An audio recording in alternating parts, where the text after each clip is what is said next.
Welcome and welcome back to Triple S Reviews. Today we're point by point reviewing the first two episodes of Star Wars Skeleton Crew. Let's begin. Point number 1, so is being at the front of these boarding tubes volunteer only? Because if not, I seriously question the mental health and stability of these guys who must realise they're gonna get shot dead before even getting out of the tube. Like, this is some serious D-Day Normandy landing type stuff, more so than Golden Age of piracy. At least back in the late 17th, early 18th century, when you're running across the plank to another ship, you know the crew you're attacking might not have that many guns, and even if they do, after they've been fired, the person holding the gun won't have enough time to reload it before you're driving your sword into their stomach. This though, if the body ship's crew had positioned themselves better, they could have stopped every single pirate from getting out of the tubes, because they don't need to reload after every shot. Point number 2, damn, is this really the first time we've seen a Shistavinen in live action since A New Hope?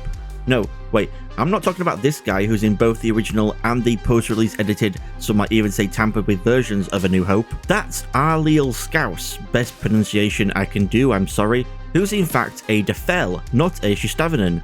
No, I'm talking about this guy who was in the original A New Hope, Lak Sivrak, a much easier to pronounce name, but who was replaced with a different alien in the post-release edited versions. Point number 3, makes sense to me that Frida Berlin from Orange is the New Black would absolutely be a pirate and will betray Captain Sildo just like she did Red. Point number 4, the people complaining about seeing a regular neighborhood in Star Wars and being like, this isn't why I watch Star Wars, are these same people who always complain about returning to Tatooine, or about other desert planets that just look like we've returned to Tatooine, or about planets that look just like Coruscant, etc. And they still can't help but complain when they'd be given a new Detroit Become Human looking location with no sand anywhere to be seen. Point number 5, hey, keep your eyes on the road.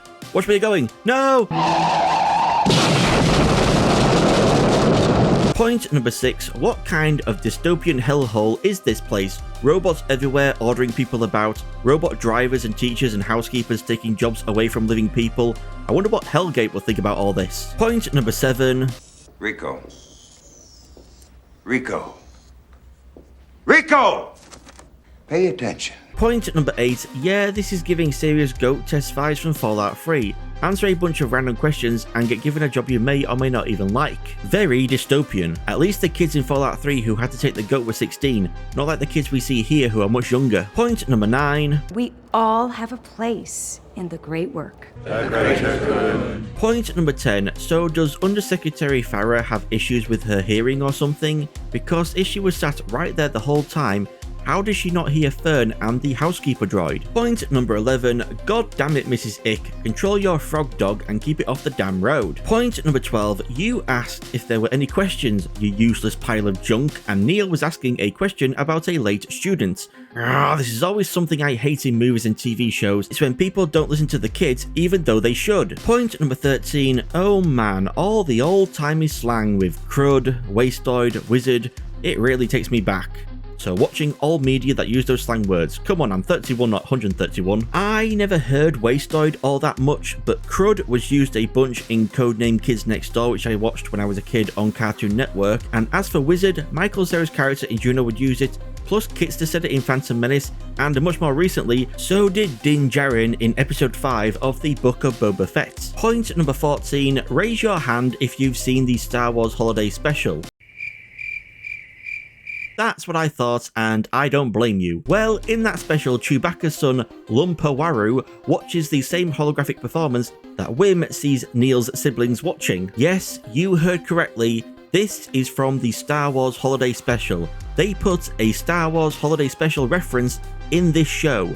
Point number 15, so whatever the barrier is that covers the planet, while it can't stop ships from leaving the atmosphere, and presumably can't stop ships from entering it, or else how did the Onyx Cinder crash land on at Atin, it does seem to mess with the night sky to the point the kids don't immediately recognize stars when they see them. So most likely, rather than it being a barrier that stops things from getting in/out, it's a barrier that stops people from being able to see in/out, explaining why At Atin is later said to be a myth by the pirates because they can't find it.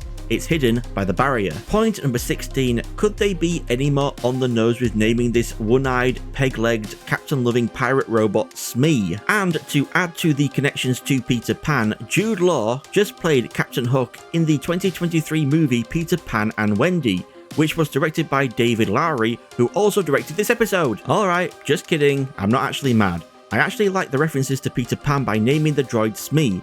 Plus, if you were in doubt of how piratey this show was going to be in the first episode, this episode just blows those doubts right out of the water. Point number 17. So for the planets SM33 mentions, we have Atolon, which appeared in Star Wars Rebels, and Aldhani, which appeared in Andor. This is the first time though we've ever heard about a planet called Al-Alcor. Point number 18, so not only have we been shown futuristic representations of pirate iconography, like the boarding tubes being boarding planks, Captain Silver's helmet looking like a pirate hat, SM33's eye and leg being broken, being like him wearing an eye patch and having a peg leg, but apparently the Onyx Cinder has actual period-looking pirate clothing and items on board. The sword, the hat Wim puts on, the compass, the spyglass. Just where did they get all these antiques? Oh wait, this is a pirate ship, so they probably just stole it from another ship.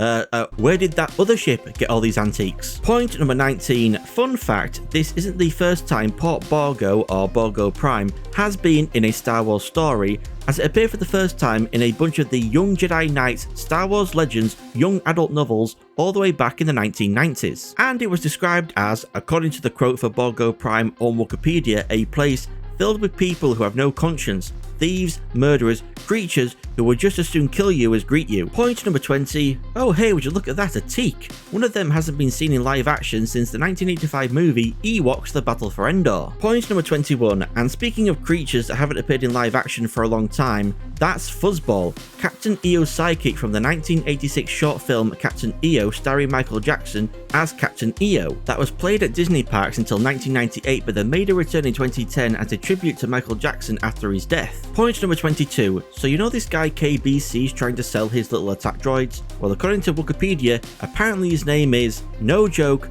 Toot Oriole. Point number 23. So the credits Wim's dad gave him were Old Republic credits, which suggests the Republic Undersecretary Farah was referring to when she visited Wim's class would be what people in the rest of the galaxy would call the Old Republic.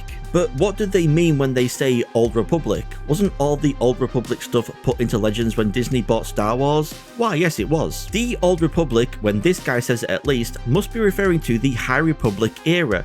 Now, why the High Republic and not the Galactic Republic before or after? Well, you know how Undersecretary Farah mentioned the Great Work back when she visited Wim's class? Well, the Great Works, according to Wikipedia, were a group of projects undertaken by the Galactic Republic under Supreme Chancellor Lina So during the High Republic era. Now, there were a variety of Great Works being worked on at the time, but none from what I can find really fit the planet of At-Atin. So, if they are continuing a project created by Lina So, it's a mystery as to what it is and how they haven't completed it since starting around 234 BBY when Lina So became the Supreme Chancellor. Point number 24. So this guy you can see in the first episode, but I wanted to wait till now to talk about him, is none other than Bane, former member of Gorian Shah's gang who appeared in episodes 1 and 5 of the third season of The Mandalorian. But despite joining a new pirate gang, he still fares no better when he gets into any kind of confrontation. Point number 25. This is not. Wait, did you hear that? This is not.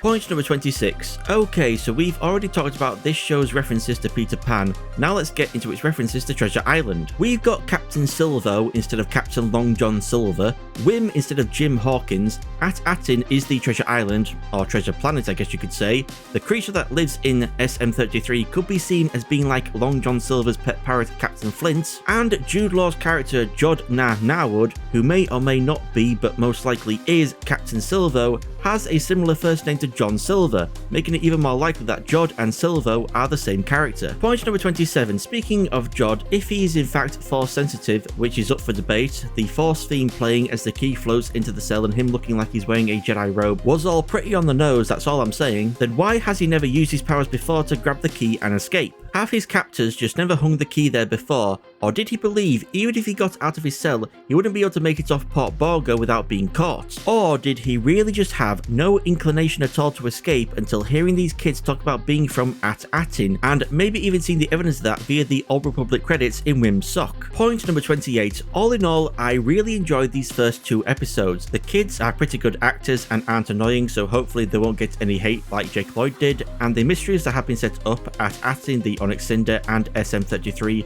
Jodhnar Narwood are all intriguing, and I'm interested to find out the answers to them all. Also, this show is a combination of two things I love, Star Wars and pirates. When it comes to pirates, I love Peter Pan, especially the movie Hook. I love most of the Pirates of the Caribbean movies, the Goonies as well, which just like this show is a story about a bunch of kids and involves pirate shenanigans. Can't forget Treasure Planet and also specifically Muppets Treasure Island. One Piece is one of my favourite animes, and in the never-ending war between pirates and ninjas, pirates have my eternal support. I can't wait to watch the rest of the season, and I'm excited to see where the story goes. To round all this off, my most disliked part of the first 2 episodes goes to adults just not goddamn listening to the kids. I think this pet peeve of mine stems from not being listened to when I was a kid, and I just can't help but sympathise and feel mad for kids in movies and TV shows when they're being ignored. And my most liked part of the first 2 episodes goes to how Fern's side that she killed SM-33's former captain, which makes her the captain now, actually works. I would say that's mutiny for you, but of course Fern wasn't part of the crew, so it's more like Necromonger rules from the Chronicles of Riddick. You keep what you kill. Thank you all for watching Triple S Reviews. If you enjoyed the video, don't forget to like, sub, share and comment. I also have a variety channel where I post a variety of different videos. If any of them interest you, feel free to check them out. I've been Triple S, you've all been amazing, and I shall see you all in the next video.